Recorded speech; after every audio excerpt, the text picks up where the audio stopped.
बहू से नफरत, ऐसी सास किसी को ना मिले। मम्मी मैं कह रहा हूँ ना, मैं सिया से ही शादी करूँगा, अन्यथा मैं जिंदगी भर कंवारा रह जाऊँगा और यह मेरा अंतिम निर्णय है। अब इस विषय पर मैं आपसे आगे बहस नहीं करूँगा। तभी अभिनव की मम्मी रमा जी ने कहा, बेटा तू समझता क्यों नहीं है? हमने तेरे सामने सिया की जन्म कुंडली पंडित जी को दिखाई थी ना, और उन्होंने सिया की जन्म कुंडली में मांगलिक दोष बताया है। अब तू बता, सब कुछ पता होते हुए हम तेरी शादी एक मांगलिक लड़की से कैसे कर दें? तू जानता नहीं कि मांगलिक दोष वाले की जीवन साथी की मौत जल्दी हो जाया करती है। इसलिए तुझे मैं समझा रही हूँ, तू भूल जा सिया को। रमा जी ने अभिनव को बहुत समझाया, पर अभिनव का कहना था कि जब मैंने सिया से प्रेम किया था तब मैंने उसके साथ प्यार करते हुए जन्म कुंडली का मिलान नहीं किया था, ना ही मैं इन मिलानों को मानता हूँ। इसलिए अब बस मैं शादी करूँगा तो सिर्फ सिया से, और यह मेरा आखिरी फैसला है। आखिर रमा जी को अपने बेटे की जिद के आगे झुकना पड़ा और पंडित जी के द्वारा बताए गए नियमानुसार सिया के मंगल दोष को दूर करने के लिए अभिनव के साथ शादी करने से पहले सिया की शादी एक पेड़ के साथ कराई गई और उसके बाद सिया ने अभिनव से शादी करी।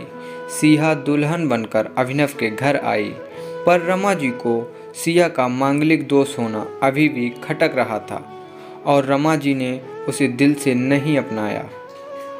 और घर में कुछ भी परेशानी आती तो उसका दोष सिया को ही जाता। लेकिन सिया पढ़ी लिखी संस्कारी लड़की थी और वह अपनी सासू माँ से मिले इन बेवजह आरोपों को अपने दिल में नहीं लगाती थी और ऐसे ही ससुराल में उसके दिन कट रहे थे।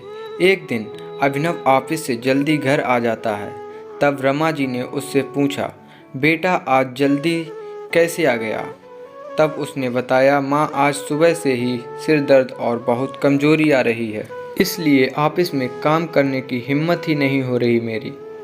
तब रमा जी ने कहा, चल बेटा जल्दी कर, हमें डॉक्टर के पास चलना चाहिए। तब अभिनव और रमा जी डॉक्टर को दिखाने गए।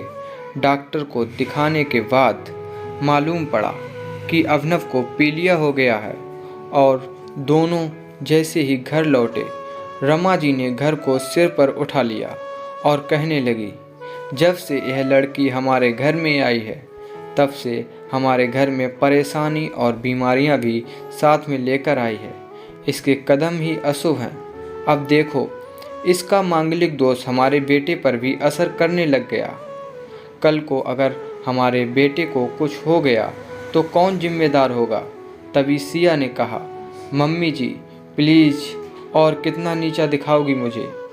आज तक मैं चुप रही क्योंकि पापा ने यही सिखाया था कि बड़ों के आगे ससुराल में जवाब मत देना, पर आज तो आपने हद ही कर दी है। अगर मैं आज नहीं बोली तो मैं ज़िंदगी भर खुद को माफ़ नहीं कर पाऊंगी। मम्मी जी, अगर आप पंडित जी पर भरोसा नहीं करती थी तो उनके कहे अनुसार आपने सारी मांगलिक दोष निवारण की विधि क्यों करवाई? क्यों पहले आपने मेरी पेड़ से शादी करवाई? दोस्त मेरा मांगलिक होना नहीं है, बल्कि दोस्त तो मेरा आपकी बहू होना है। क्योंकि घर में जाने अनजाने में कुछ भी परेशानी आती है उसको आप मुझसे जोड़ देती हैं, और जब कोई सास अपनी बहू से सिर्फ नफरत कर रही होती है तब यह बहू दोस्त बेटे बहू को नहीं पूरे परिवार को परेशानी में डाल देती है। और इस बहू दोस्त से मुक्ति भी सिर्फ सास ही दिला सकती है। बहू को अपनी बहू माने, उसे दिल से अपनाएं, उसे भी सम्मान दें और यह महसूस कराएं कि वह भी इस परिवार का सदस्य है। नहीं तो बहू दोस्त मांगलिक दोस्त से भी ज़्यादा पीड़ादायक हो जाता है। सिया की कही हुई बातें रमा जी के दिल को झकझोर रही थीं और उन्हें मन ही मन पश्चाताप भी हो रहा था। उस समय उन्होंने सिया को कुछ भी नहीं कहा। थोड़े दिन बाद अभिनव बिल्कुल ठीक हो गया और ऑफिस जाने लगा, और जब 1 महीना बाद अभिनव की सैलरी भी बढ़ गई तब उसने घर आकर इसका श्रेय सिया को दिया। तो रमा जी बोली, हाँ सही है बेटा, तू तो सारा श्रेय बहू को ही देगा। तेरी माँ का आशीर्वाद भी तो तेरी प्रगति के पीछे रहता है। तेरे साथ तू तो मुझे श्रेय देना ही भूल गया। तब अभिनव ने कहा, माँ, इस बार सिया का मांगलिक दोष मुझ पर और ना ही मेरी तरक्की पर नहीं लगा। और माँ, जब हम बुरी परेशानियों का श्रेय सिया को देते हैं तो अच्छे कामों का श्रेय भी सिया को ही देना चाहिए। तो इसलिए आज का सारा श्रेय सिया को जाता है। अभिनव ने हंसते हुए कहा। तब सिया बोली, अभिनव, तो क्या तुम भी मुझे ऐसा समझते हो? तब अभिनव ने कहा, नहीं सिया, बिल्कुल नहीं, बल्कि मैं तो माँ को यह समझाना चाह रहा हूँ कि सुख दुख हमारे जीवन का हिस्सा है और कभी जीवन में खुशियाँ आती हैं तो कभी गम भी आते हैं। इसके लिए हमें परिवार के सदस्य या अपनी बहू को दोष देना उचित नहीं है। तभी रमा जी बोली, बेटा सही कह रहा है तू, और तेरी तरक्की ही बहुत है।